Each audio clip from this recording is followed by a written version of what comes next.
Brother वाचमिनीद्वारा लेखिएको पुस्तक the purpose of rising up early, बिहानै उठ्नुको उद्देश्य। म तपाईलाई बिहान 4, 5 वा 6 बजे चाँडै उठ्न आग्रह गरिरहेको छैन। बिहानै उठ्नुको लागि त्यहाँ एउटा उद्देश्य छ। हामी चाँडै उठ्नुको कारण प्रभुलाई भेट्नु हो। वचन सङ्ग्रह 5 को 3 पद र यशाया 50 को 4 पद पढ्नुको मेरो उद्देश्य यही हो।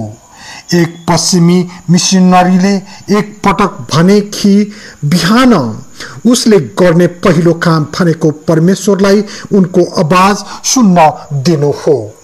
उनले 40 वर्षभन्दा बढी समयदेखि यो काम एक दिन पनि नछोडिकन गरेका छन्। हरेक बिहान उनको पहिलो ध्वनि परमेश्वरलाई उच्चारण गर्नु हो। हामी हाम्रा ओछ्यानबाट उठ्नु अघि मानिसहरूलाई धेरै कुराहरू बोल्छौँ। हामी प्राय यो र त्यो कुरा हाम्रो ओछ्यानमा विचार गर्छौँ। हामी उठ्नु अघि धेरै समय बर्बाद गर्छौँ। हामी प्राय प्रभुलाई सम्पर्क गर्न 10 मिनेट मात्र बिताउँछौँ र आफूलाई नुहाउन र लुगा लगाउन आधा घण्टा लगाउँछौँ। के यी प्रभुलाई सम्पर्क गर्नु भन्दा बढी महत्त्वपूर्ण कुराहरू हुन्? यदि उसले परमेश्वरको इच्छा बुझेको छ र एक पटक पवित्र आत्माले भरिएको छ भने पनि हरेक बिहान ताजा भएर प्रभुको प्रतीक्षा नगर्ने मानिसलाई परम प्रभुले केही गर्न सक्नुहुन्न। पवित्र आत्मा उसको शक्ति हुने छैन। यसको अर्थ यो होइन कि प्रभु आफैमा केही गर्न सक्नुहुन्न वा पवित्र आत्मा शक्तिहीन हुनुहुन्छ भन्ने होइन। तर यसको अर्थ यस्तो व्यक्तिले प्रभु र पवित्र आत्मालाई अवसरको रूपमा स्वीकार गरेको छैन भन्ने हो। हाम्रो शारीरिक जीवनलाई राम्रोसँग कायम राख्न आवश्यक छ। त्यस्तै गरी हाम्रो आध्यात्मिक जीवनलाई राम्रोसँग कायम राख्न आवश्यक पर्दछ। यदि हामीले यो गरेनौँ भने हामीले प्राप्त गर्ने सत्यहरू केवल हाम्रा लागि सिद्धान्तहरू बन्ने छन् र हामीमा प्रमाणित कदापि हुने छैनन्।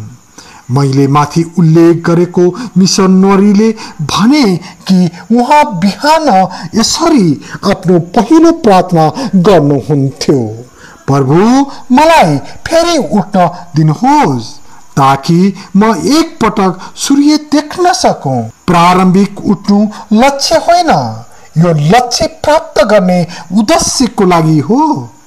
हामीले कुनै पनि व्यक्तिलाई देख्नु, कुनै पनि व्यक्तिसँग कुरा गर्नु वा कुनै पनि व्यवसाय गर्नु अघि परमेश्वरसँग कुराकानी गरौँ र उहाँको नजिक आउँ। कसैले भन्छन् कि चाँडै उठ्नु भनेको बाइबल पढ्नु हो। अरूले भन्छन् कि यो प्रार्थनाको लागि हो। मेरो मतलब यो होइन कि हामीले चाँडै उठ्दा बाइबल पढ्नु वा प्रार्थना गर्नु पर्दैन भन्ने कदापि होइन। मेरो सरल अर्थ यो हो कि चाँडै उठ्नुको उद्देश्य यी कुराहरूको लागि होइन, तर परमेश्वरको नजिक पुग्नको लागि हो। कसैले क्रिस्चियन जीवनको प्रारम्भिक उदयलाई कारमा ग्यास पम्प गर्नुसँग तुलना गरेका छन्। ट्याङ्की भरिएपछि कार केही दिन चल्न सक्छ, तर क्रिस्चियन जीवन कारको जीवन होइन, तर विद्युतीय ट्रामको जीवन हो। ट्राम चलाउनेको लागि ट्राममा तार ट्राम माथिको केबलमा जडान हुनुपर्छ, नत्र ट्राम रोकिनेछ र सर्ने छैन। क्रिस्चियन जीवन एक हुनुपर्छ जुन क्षण क्षणमा परमेश्वरसँग जोडिएको हुन्छ। अन्यथा यो विच्छेद भएको ट्राम जस्तै रोकिनेछ र चल्दैन।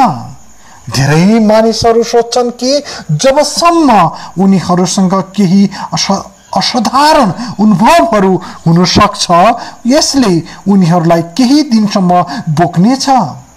तिनीहरूलाई थाहा छैन कि हामीले परमेश्वरमा भरोसा गर्नुपर्छ र उहाँको नजिक हरेक दिन र क्षण क्षणमा जानुपर्छ भनेर।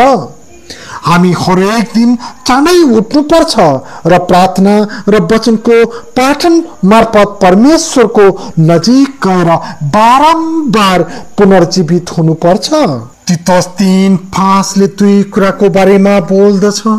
नयाँ जन्मको धुलाई र पवित्र आत्माको नवीकरण। नयाँ जन्मको धुलाई एक पटक मात्र हुन्छ, तर पवित्र आत्माको नवीकरण बारम्बार हुन्छ।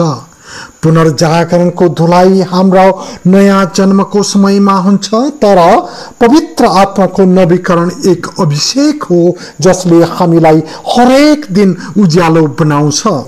धेरै मानिसहरू आत्मिक सफलताको बारेमा चिन्तित हुन्छन्, तर हामीले सफलताको आवश्यकता भन्दा बढी निरन्तर रूपमा प्रभुलाई छुनु आवश्यक हुन्छ। हामीले बिहानको समयमा बाइबलको अध्ययनमा ध्यान दिनुपर्छ, तर हामीले प्रभुलाई सम्पर्क गर्नमा बढी ध्यान दिनुपर्छ। यस्तो समयमा हामीले सोध्नुपर्छ कि के त्यहाँ कुनै पाप छ जुन हटाइएको छैन? यदि कुनै समस्या छ जुन हामीलाई प्रभुले समाधान गर्न आवश्यक छ, हामीले त्यो दिन सामना गर्ने चीजहरू उहाँ कहाँ ल्याउनु पर्छ वा यस्तै अन्य कुनै कुराहरू। त्यस दिनको समयमा हामीले कारखानामा कोलाहलपूर्ण मेसिनहरूको छेउमा व्यापारिक काम गर्नुपर्ने हुन सक्छ र हामीसँग त्यहाँ परमेश्वरलाई प्रार्थना गर्ने समय नहुन पनि सक्छ, अथवा हामी त्यो दिन यति व्यस्त हुन सक्छौं कि हामीसँग उहाँलाई सम्पर्क गर्ने समय हुँदैन। तर यदि हामीले बिहानको समय उहाँलाई सम्पर्क गर्न खर्च गर्यौं भने बिहानको समयले हामीलाई दिनभरि बोकेर लैजानेछ। एक भाइले भने कि उनी सामान्यतया बिहान राम्रो गर्छन् र दिउँसो त्यति राम्रो गर्दैनन्। यदि त्यो मामला हो भने के कुनै व्यक्ति बिहान पनि राम्रो गर्दैन भने दिउँसो राम्रो गर्न सक्छ होला र? यदि उसले बिहान राम्रो गर्दैन भने उसले दिउँसो पक्कै पनि खराब गर्नेछ। तर यदि उसले बिहान राम्रो गर्छ भने दिउँसो राम्रो गर्ने मौका पाउन सक्छ। बिहान प्रार्थना सकेर काममा जानु र बिहान प्रार्थना नसकेर काममा जानुमा फरक हुन्छ। यस विषयमा अनुभवी सबैले यसको प्रमाण दिन सक्छन्, तर यो भावनाको विषय होइन। म तिमीलाई प्रभुलाई महसुस गर्ने प्रयास गर्न वा उहाँलाई आफ्नो स्मृतिमा ल्याउन भनिरहेको छैन। कसैले भनेका छन् यो सत्य हो कि म धेरै पटक प्रभुलाई सम्झन्छु, तर त्यस्ता समयहरू पनि आउँछन् जब म प्रभुलाई बिर्सिन्छु। म के गरौँ? हाम्रा आँखाका परेलीहरूलाई विचार गरेर म यो कुरा बुझाउन सक्छु। हाम्रा आँखाका पलकहरू दिनभरि धेरै पटक खुल्छन् र बन्द हुन्छन्। तिनीहरूले यस्तो किन गर्दछन्? तिनीहरूले यस्तो आँखाहरूलाई सुरक्षा गर्दछन्। यदि हाम्रो अनुहारमा धुलो वा बालुवा उडेको छ भने हामीले आँखा छिटो गर र बन्द गर भन्नु पर्दैन। आँखा स्वचालित रूपमा बन्द हुनेछन्। कहिले काहीँ कसैले अनजानमा मेरो आँखा छोयो भने मलाई मेरो आँखा जोगाउनु आफैलाई भन्नु पर्दैन। आँखाको परेलाहरू स्वतस्फूर्त रूपमा बन्द हुन्छन्। परमेश्वरले भन्नुभयो कि उहाँले आफ्ना आँखाको नानीलाई जोगाउनु जस्तै आफूले माया गर्नेहरूलाई जोगाउनु हुनेछ। भजन सङ्ग्रह 17:8। उहाँले हामीलाई जोगाउनुहुन्छ। यदि बिहान हाम्रो सम्बन्ध प्रभुसँग राम्रो छ भने हामीले आफूलाई परमेश्वरको अधीनमा सुरक्षित स्थानमा राखेका छौं र हाम्रो तर्फबाट कुनै भावनाको आवश्यकता छैन। जबसम्म हाम्रो उद्देश्य आफूलाई विश्वास र आज्ञाकारी स्थितिमा राख्नु हो र जबसम्म हामी परमेश्वरलाई खुसी नलाग्ने सबै कुरा हटाउँछौ, उहाँले हामीलाई रक्षा गर्नुहुनेछ। यदि हामीले यस्तै गरेन भने हामी बढ्ने छैनौं। धन्यवाद। यदि तपाईहरूलाई पवित्र आत्माद्वारा अगुवाई भयो भने च्यानललाई सब्स्क्राइब गर्न नभुल्नुहोला, ताकि यस्तै अडियोहरू जब हामी युट्युबमा अपलोड गर्नेछौँ तिनीहरू नरोकिकन तपाईको डिभाइसमा पुगेका हुन् र तपाईको आत्मिकी उन्नति भएको होस्। धन्यवाद। जय मसीह।